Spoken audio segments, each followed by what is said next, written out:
and welcome to Tell Me What You Don't Like About Yourself, the Nip Tuck Rewatch podcast where we're looking back at the Rosetta Stone of the Ryan Murphy universe through a rainbow lens with 20 years of hindsight. I'm your host, Amanda, and much like the previous episode, I want to kick this one off by apologizing for my slightly sporadic posting schedule. I'm really trying to keep to a new episode every Wednesday schedule, but things have been kind of a lot lately, and I can't guarantee I'm always going to make that, so I really appreciate your patience with me. Thank you. On to this week's episode.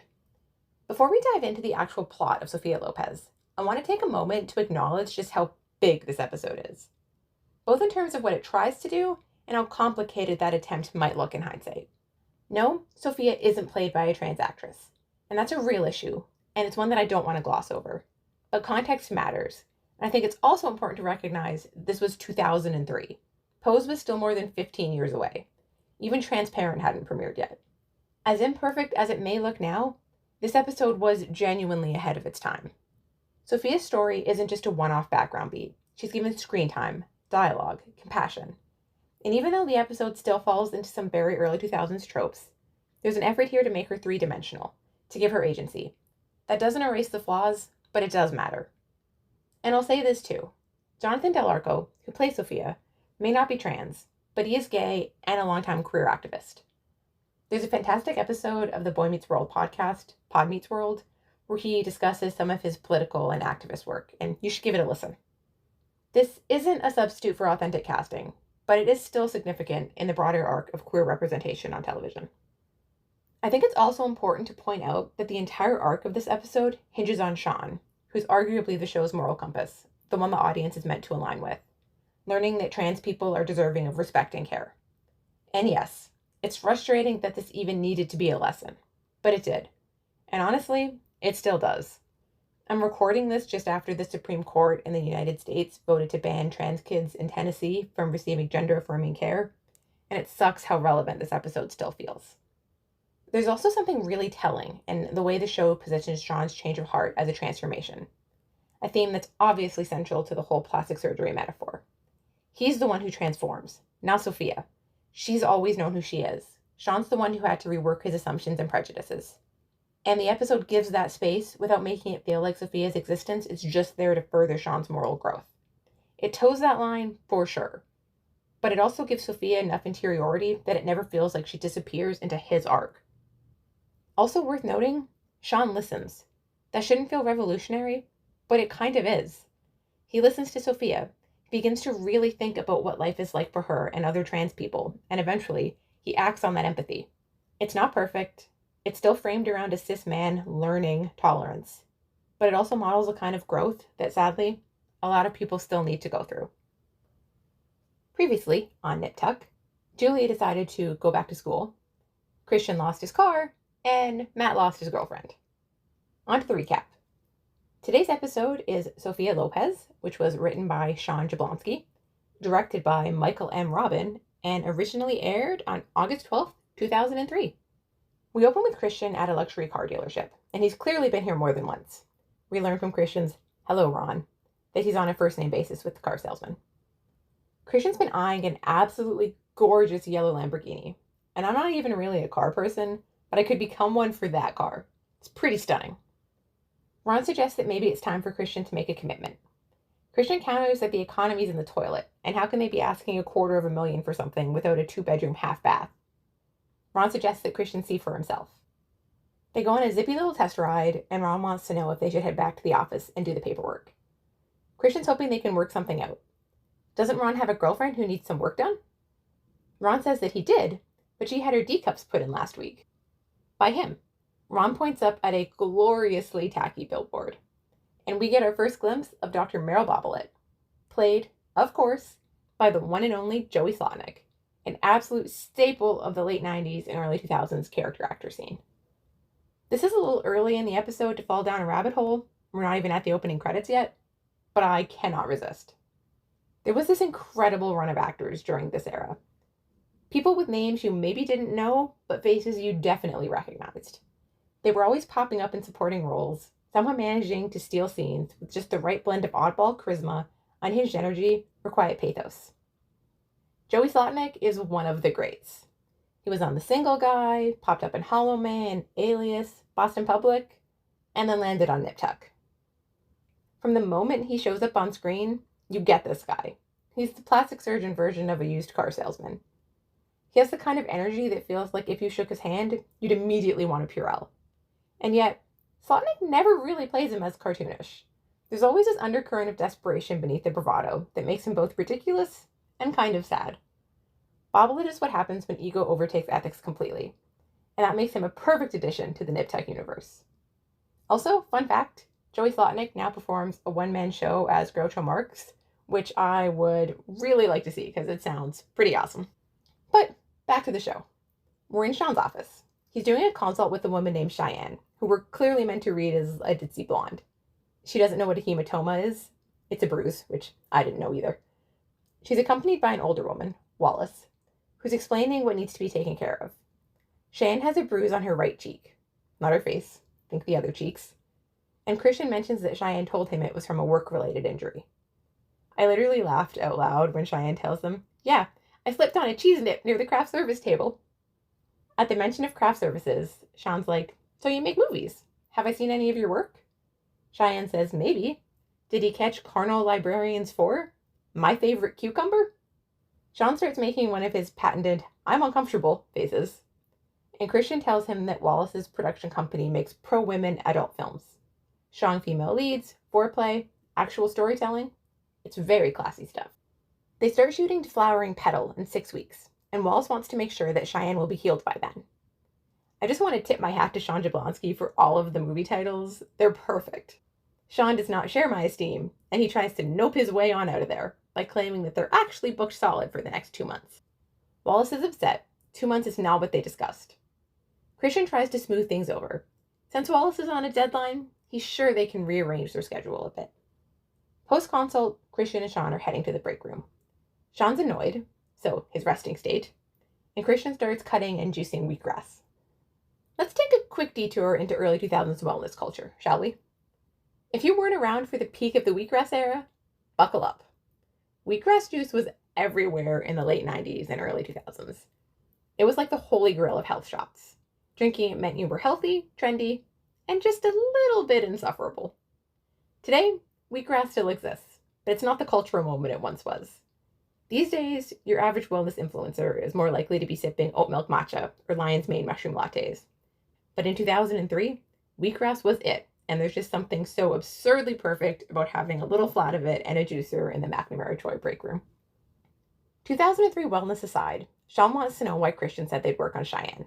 Sean thought they'd agreed to set new standards. Christian points out that they're Sean standards, and if they stuck to them completely, they'd be out of business. Sean thinks that when word gets out that they're working on the star of Deflowering Petal, they'll lose potential patients. Their business lives or dies by word of mouth.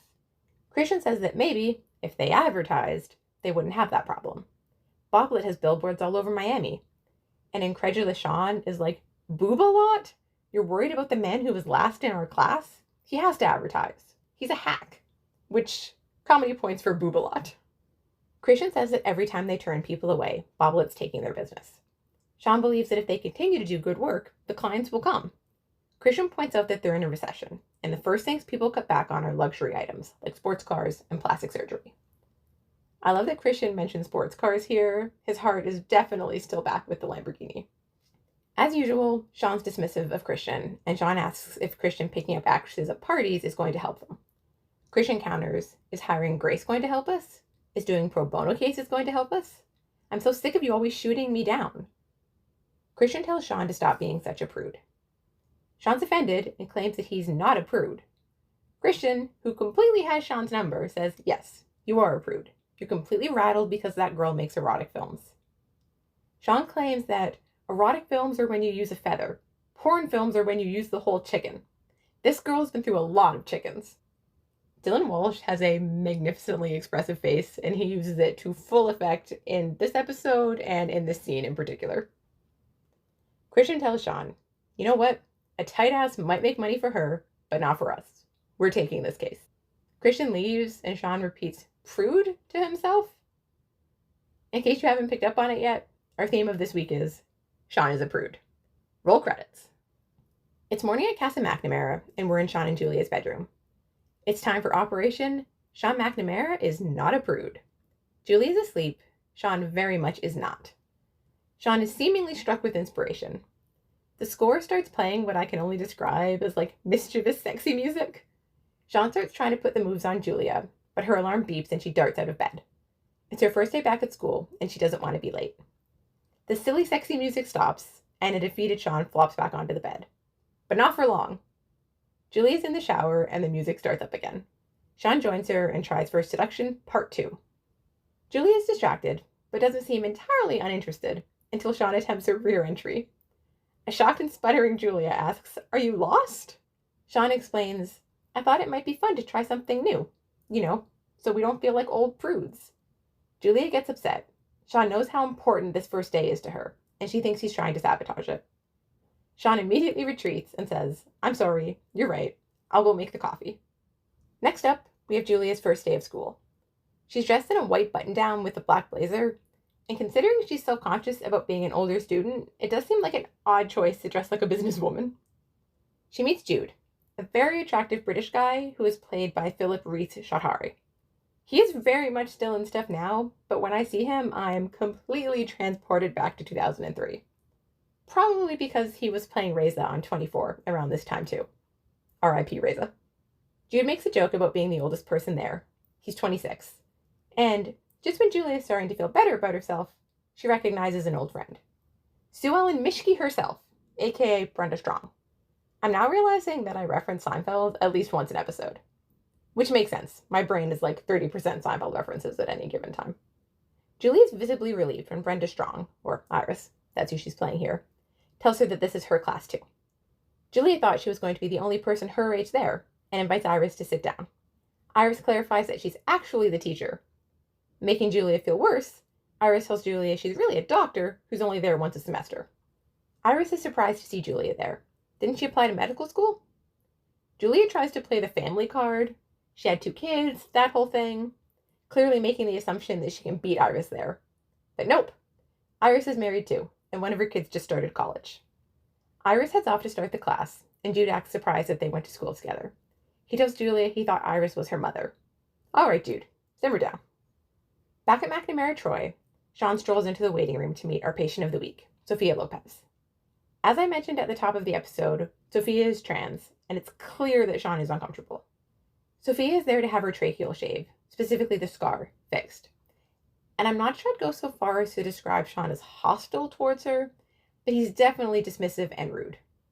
She's understandably upset when Sean just casually mentions they might have to take cartilage from her ear to repair the damage, but she's willing to do whatever it takes.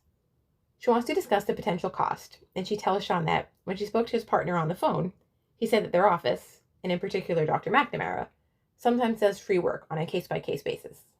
Sean insists that doing this type of operation pro bono is out of the question. They only offer that to people who've been in accidents or need medical issues corrected. Sofia counters that being one gender on the inside and another on the outside is a medical issue. This isn't a choice. Sean responds that having elective surgery for cosmetic reasons, regardless of the outcome, is what he considers a choice.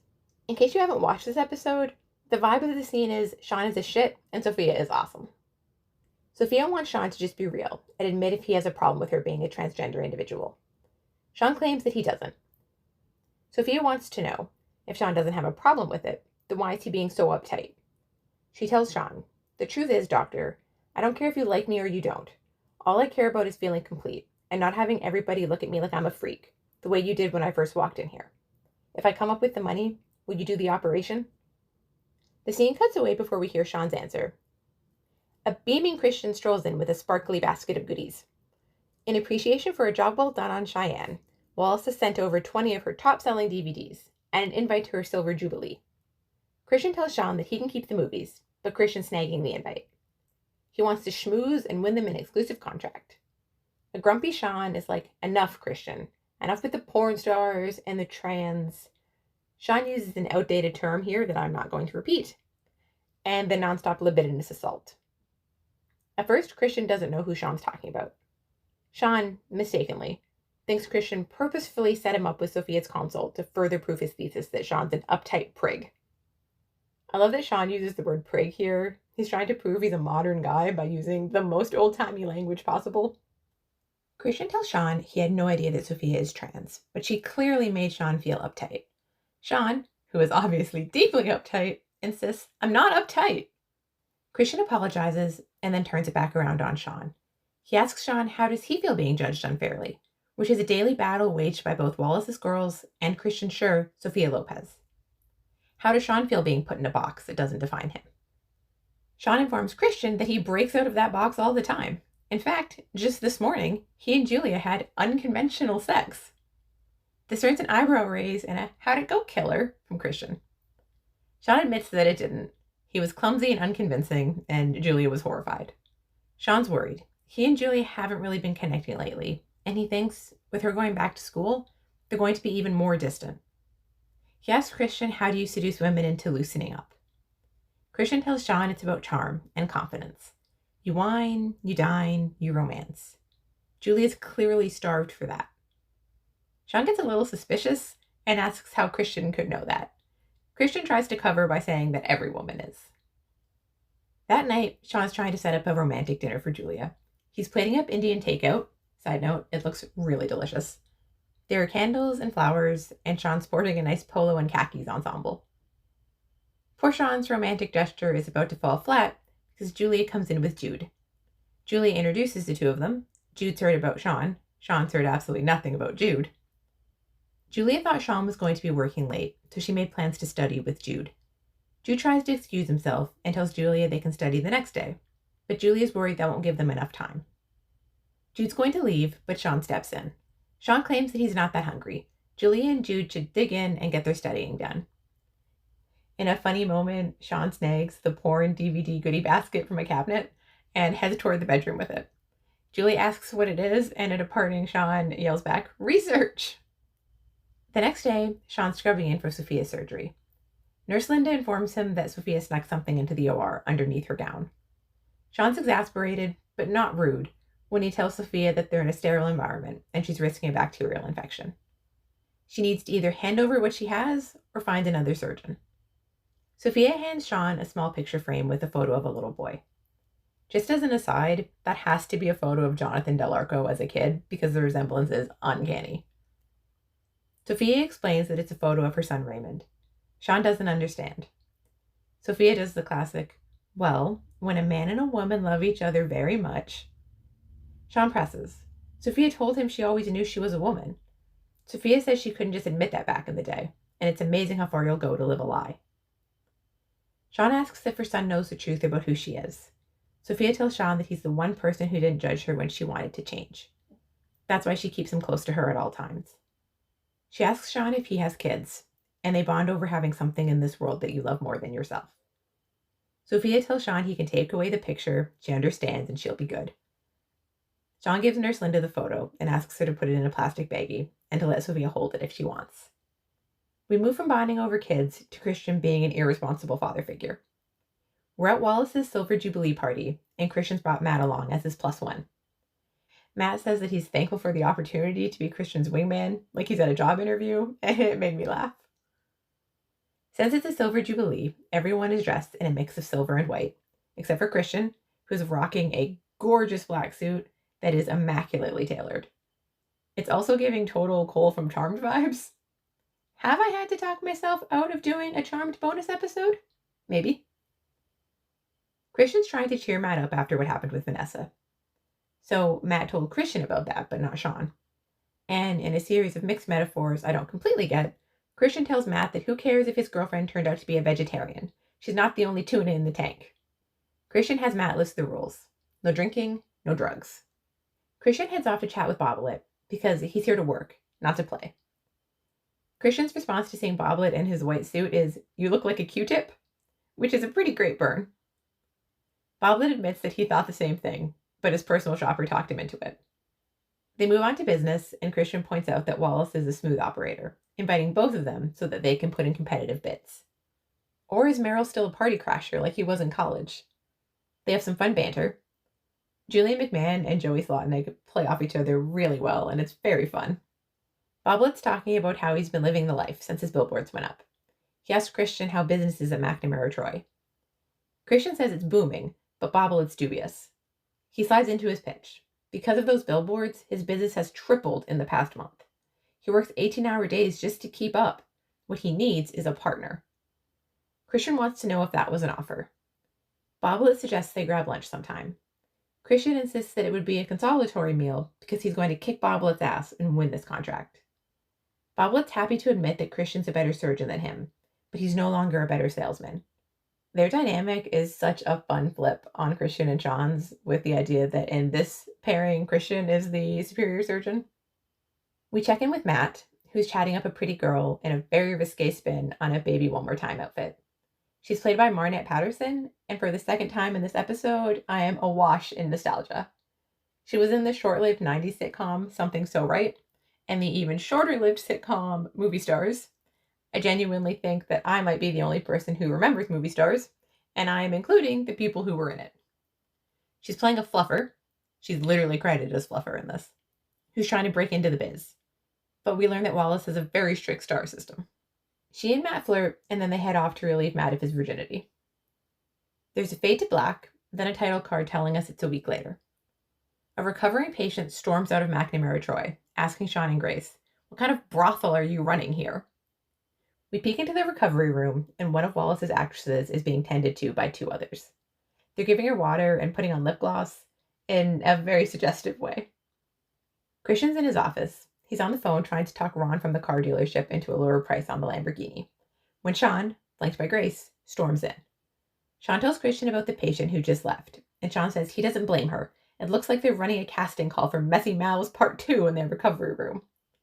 Christian doesn't think it matters if one patient leaves, because they're going to be swimming in business from Wallace. Christian wants Sean to take off his judgmental blinders. The line that divides the porn industry and plastic surgery is a thin one. They're both selling fantasy. Grace butts in that from a patient's perspective, it's very important to feel comfortable in your surroundings post-surgery. Sean jumps on this and claims that settles it. They can't provide proper medical care for the majority of their patients by taking on a contract that offends them. Christian tells Sean that the new contract will just go to Bobolit, which Sean is fine with. Sean leaves in a huff, and Christian's alone with Grace. He tells her that she hasn't been here long enough to offer her 2 cents, and that, without Wallace's contract, they're losing money. And that means cutting back on gratuitous expenses, like excess employees. Grace. After once again making Christian feel like his input into their business doesn't matter, Sean's in his office when he gets a call from Sofia Lopez. She's at the emergency room. Something terrible has happened. Sean ducks his head into Christian's office and asks him to keep an eye on things while he figures out what's going on. Unbeknownst to Sean, he's interrupted Christian making plans to take Bobolit up on his lunch offer. Just a heads up, I do have a blanket content warning for each episode, but I want to specifically warn that this next section deals with some pretty upsetting trans medical issues, so please skip ahead if that's something you're uncomfortable with. Sean's arrived at Dade County, and he's immediately flagged down by a frantic Sofia. She explains that her best friend Marcy is in trouble. A week ago, Marcy had her gender confirmation surgery done by the same doctor who did the terrible job on Sofia's neck. Marcy's been bleeding. Sean asks Sofia the opinion of the doctor who examined Marcy. Sofia says that it's been 2 hours and nobody wants to touch her. By this point, they've reached Marcy, who's just been stuck in a corner of the emergency room. She's crying and she thinks that she's dying. Sean asks her if he can take a look. I'm not going to go into too much detail, but everything's bloody and awful, and it's really upsetting. She also clearly hasn't been given proper post-op instructions from the initial surgery. At this point, a nurse shows up and asks what's going on. Sean tells the nurse that Marcy's hemorrhaging, and they need to get her into surgery right away. The nurse snippily asks, "What are you, a doctor?" Sean shoots back that he's apparently the only one on this floor. Sean demands to know why Marcy hasn't been cared for. Does the nurse have a problem with her being trans? Sean is really pissy in this scene, and I mean that in the best way, and it's so satisfying. The nurse claims that they're really backed up right now, but leaves with a promise to see what he can do. That's not good enough for Sean. He sends Sofia off to wait in the lobby, doffs his jacket, and then slides the room divider closed. After that emotional beat, we're with Matt, who's meeting up with the woman he slept with. When they first met, Matt lied and claimed that he was a talent agent. He assumes that's what she wants to talk about, and he comes clean. Except that's not it. She was just diagnosed with an STD. She gives a full medical name, and I'm pretty sure she's talking about gonorrhea, but I also didn't really want to Google it to check, so Yeah. This means that Matt has it too. We get a little levity next. Bobolit showing Christian around his swank patio that surrounds his big ass mansion. He describes it as where he gets his freak on when the parties move outside. Joey Slotnick does this little hip thrusty dance at that point that is wonderful, and he's also wearing a glorious powder blue jogging suit through this scene. Christian responds with a dry, "It's a good thing you're rich, Meryl." I really cannot stress enough how fun these two are together. Also, the house is very Christian if Christian had less class. Bobolit says he loves the place, but he's never around to enjoy it. He's working 7 days a week. That's where Christian comes in. Christian's open to the pitch this time. Bobolit explains that by himself, he's managed to become the biggest surgeon in South Florida, but with Christian's skills, they can become the surgical destination for half the globe. He's talking Hollywood elite, European royalty. They can charge twice the price and take all the time off they want. All Christian has to do is bring his talent. I mentioned it before, but it really is a great twist that Christian is the more talented surgeon between these two. Also, I don't ever want to say that Bobolit's like nice to Christian. It's more that he doesn't immediately treat Christian like he's a piece of shit in a way that's really refreshing. Christian wants to know how much he's worth to Bobolit. Bobolit offers to talk numbers, but Christian's not interested in that.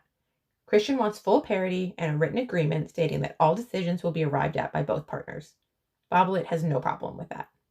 It's really sad that at the heart of it, Christian isn't even that interested in bringing in more money. It's more about having a partner who actually treats him like a partner. And I have to say that teenage me, who was very Christian and Sean forever, would be horrified. But at this point in the show, I kind of want Christian to just like run away with Bobolit and maybe have someone who doesn't treat him so terribly all the time. Bobolit thinks this is a good move for Christian. He likes Sean. He's a conservative family man, and that's great. But Christian and Meryl are alike.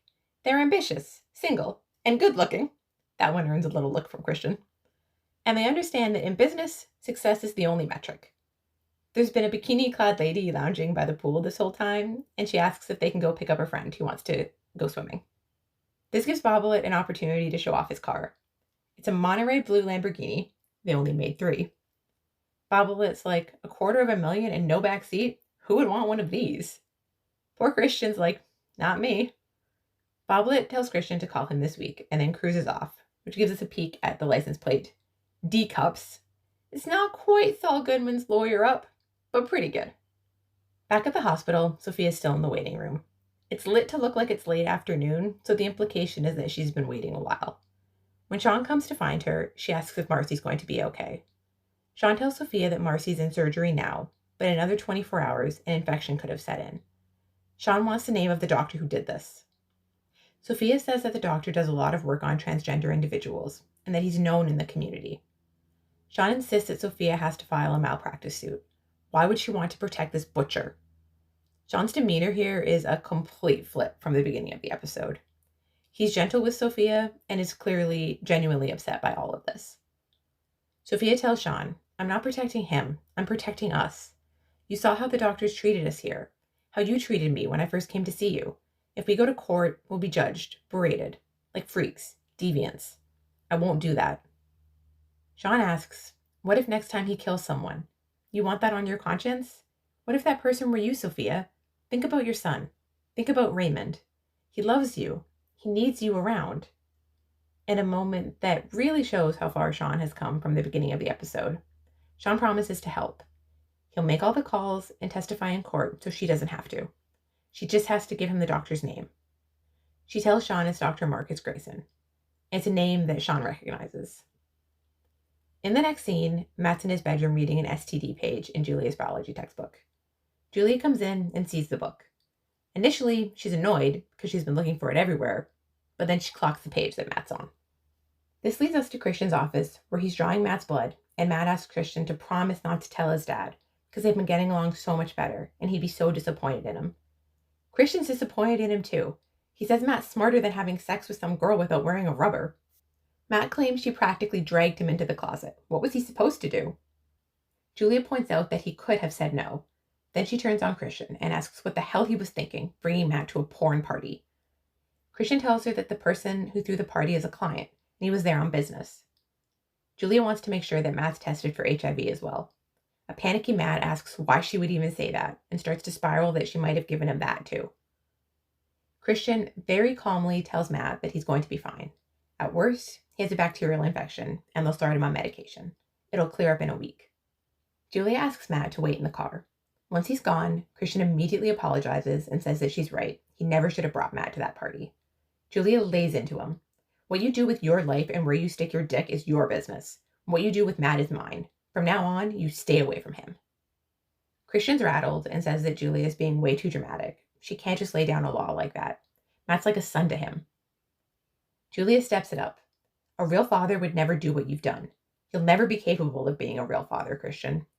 You want to know why? Because real fathers would never turn someone they love into a filth-loving, moralist bottom feeder. Real fathers want their sons to be more than they are, not carbon copies. Julia storms out and slams the door, leaving Christian looking pretty shaken. Next up, we're at a super low-rent medical office called the Aphrodite Institute. Sean passes by a woman recovering, not well, from a rhinoplasty. Just to set the scene, think of the episode of Pose where Candy gets the super dodgy silicone injections. This feels slightly more like a real doctor's office, but not by much. It turns out Sean knows Dr. Marcus Grayson from medical school. He's the doctor who inspired Sean to become a surgeon. Marcus tries to downplay what happened. He also doesn't even remember Marcy's name, which doesn't sit well with Sean. Sean asks why he's no longer teaching. Sean also tells him that he still has all of his notes from Marcus's class, which might be the most Sean thing ever. Marcus explains that he was denied tenure, so he went back into private practice. Then he was hit with a malpractice suit, can no longer afford insurance, and now operates without it.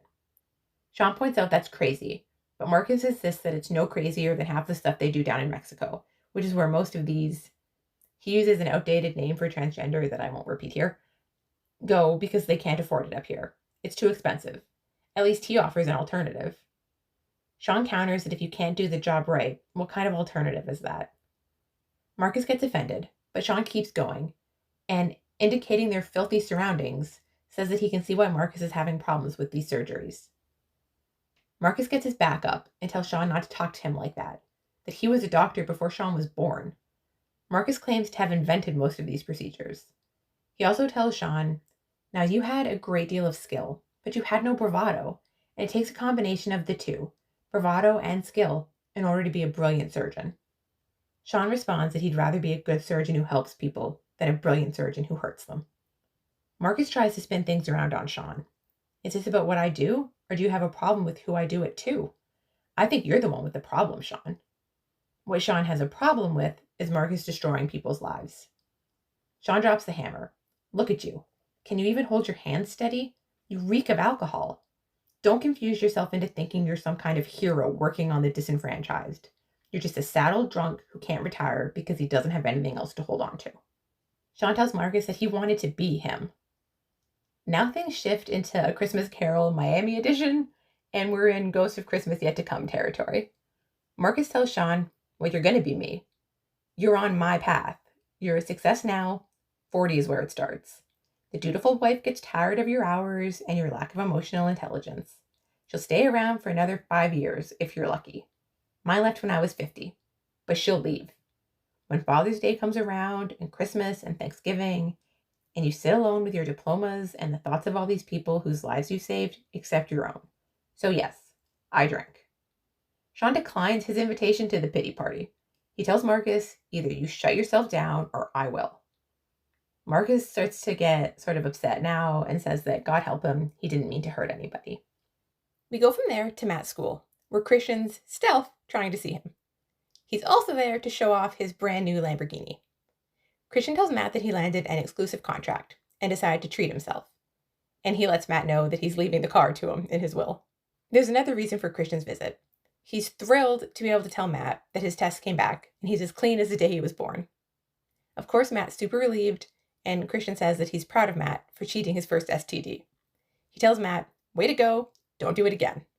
Christian figures Julia's probably calmed down by now, and he thought they could go give her the good news together. Matt can drive. Christian says, you're going to love this car. Swear to God. You drive down the street, the girls are going to follow you home. Matt's not interested. No thanks. I don't want to meet girls because of the car I drive, or pick them up at strip clubs, or porn parties. I'm not you, man. Christian tells Matt that he was only trying to cheer him up. This scene is rough. Matt's trying to get back to class. Christian suggests that maybe they could go see a movie or something. Matt has to at least go for a ride with him. A very non-committal Matt is like, I'll see ya, and leaves a dejected Christian standing there looking at his car. It's pretty brutal. Moving on from that bit of emotional devastation, we're back at McNamara Troy, and Sofia's there for a post-op check-in. Sean's applying something to her neck and tells her to keep out of the sun for at least 3 weeks, and to remember to put the ointment on. But otherwise, it's very feminine. A delighted Sofia is like, you think so? Then asks what happened to Dr. Grayson. Sean tells her that Dr. Grayson's retired. He won't hurt anybody again. Sofia's a little upset, and she seems to be having second thoughts. She spoke to one woman. Dr. Grayson did a good job on her. Maybe he doesn't always drink.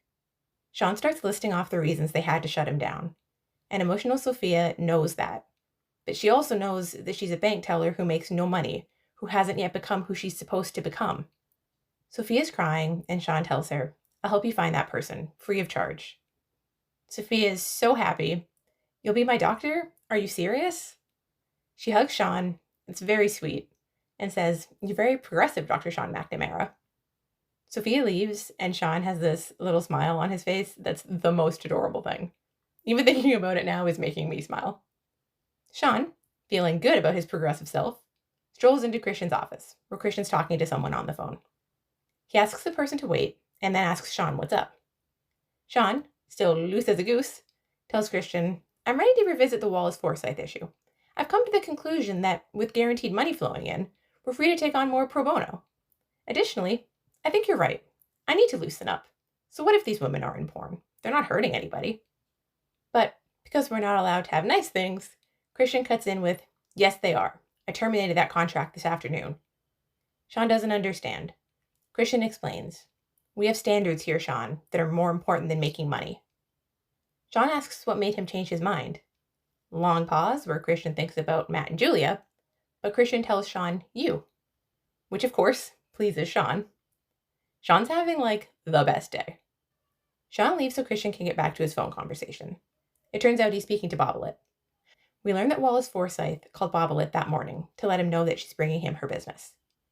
Meryl wants to know if that means Christian's coming with her. Christian says, not today, Meryl. Bobolit's disappointed. You're kidding me. I'm up to my ass in tit jobs. I need you. Christian doesn't entirely shoot him down. He just says that the timing's not right. Meryl understands, and his door is always open. Christian can let him know when he's ready to walk through it. Christian's sadness tour takes him back to the car dealership, where he's returning his beloved Lamborghini. Ron the car salesman thinks Christian's making a mistake. This car tells the whole world who you've become. Christian responds with, that's why I'm returning it. The episode winds down with Sean and Julia in bed together again. Julia's working on homework. Sean's reading up on gender confirmation surgery. He's also wearing reading glasses, and I just think there's something so inherently funny about a character wearing reading glasses. Not sure why, the visual just always gets me. Julia thanks Sean again for making dinner. Sean assures her, we'll get you to ace that next test, Jules. Don't worry. I don't care how much pasta I have to boil. A giggly Julia is like, so guess what I found under the bed this morning? And she pulls out one of Wallace's DVDs. She asks Sean if he wants to watch it. Sean says that maybe they could watch it on the weekend, but they have a new client and he really needs to brush up on these procedures. They go back to their respective reading. We close out the episode with Marcus Grayson, having moved house instead of shutting down, ushering a woman into what is now called Refinements Inc. And that's Sofia Lopez. Welcome to Aftercare, the part of the episode where we talk fashion, queerness, and all the glossy chaos that makes Nip Tuck what it is. We're going to start this week with No Hetero, Queer Undertones and Overtones, the segment where we highlight everything in this episode that radiated undeniable queer energy, whether it was intentional, subliminal, or just Ryan Murphy being Ryan Murphy. What I keep coming back to after sitting with this episode again is that it really is a genuinely great episode of television. It's not just important in a media studies way or progressive for its time. It works. It has emotional resonance. It has character growth. It treats Sofia with more dignity than a lot of shows offered their trans characters years later. It's quietly radical that this episode's emotional center belongs to a trans woman, that her presence causes Sean, the audience's stand-in, to question his assumptions and become a better doctor and person. And if we zoom out a little, this episode is part of a broader queer texture that runs through Nip Tuck from the beginning. The show itself is queer, not just in its representation, but in its sensibility. It's theatrical, fluid, obsessed with transformation and image, with the things people do to belong, to be desired, to be loved. That's queer. That's the whole mirror ball. On to the Lou Eyrich Look of the Week, named for the costume design icon behind Nip Tuck, Glee, American Horror Story, and basically every unforgettable outfit in the Ryan Murphy multiverse. This week's Look of the Week goes to Christian Troy with his all-black ensemble at the Silver Jubilee party. We're talking black suit, black shirt, black tie, a monochrome moment so dramatic it practically deserves its own musical sting. And it is very Cole Turner coded. Like, if you told me Christian moonlights as a warlock with intimacy issues, I'd be like, yeah, that tracks. He looks like the kind of guy who would absolutely show up to a summoning circle in designer boots and then ghost you the next day. Bonus points for him not only ignoring the dress code, but literally wearing the exact opposite to make sure he stands out. An honorable mention also has to go to what Sofia is wearing during Marcy's hospital emergency. It's such a specifically 2003 outfit. Feminine, a little floral, and just a touch glam. I literally had a version of the top that she's wearing in blue at the time, so the moment she showed up in this look, I felt it in my bones. But what really stands out isn't just the fashion, it's the framing. That long, still shot of her sitting alone in the hospital waiting room, sunlight hitting her just right. It's soft, painterly, almost reverent. The show isn't mocking her or pitying her, it's seeing her, and the outfit, modest and pretty and proud, becomes part of that. It's not flashy, but it's a statement, and it's one that I'm still thinking about. Finally, this week's scalpel moment. The scene that cut the deepest, metaphorically or literally. It might be raw emotion, narrative clarity, or just something that made me sit up and say, okay, show, you've got my attention. There are a lot of standout moments in this episode, and it's almost impossible to try to pick just one. But narrowing it down, I think I have to go with Sean offering to perform Sofia's surgery and their very sweet hug. In a show that can get pretty wild, it's such a lovely human little moment between these two characters. That's it for this week. You can follow the podcast on Instagram, Threads, and YouTube at Tell Me What You Don't Like Pod. It's also at Tell Me Pod on Blue Sky, where you can keep an eye out for episode updates, behind the scenes content, and more. Got thoughts, theories, or just need to vent about Christian Troy? Email me at tellmewhatyoudon'tlikepod@gmail.com. I hope you'll join me next time.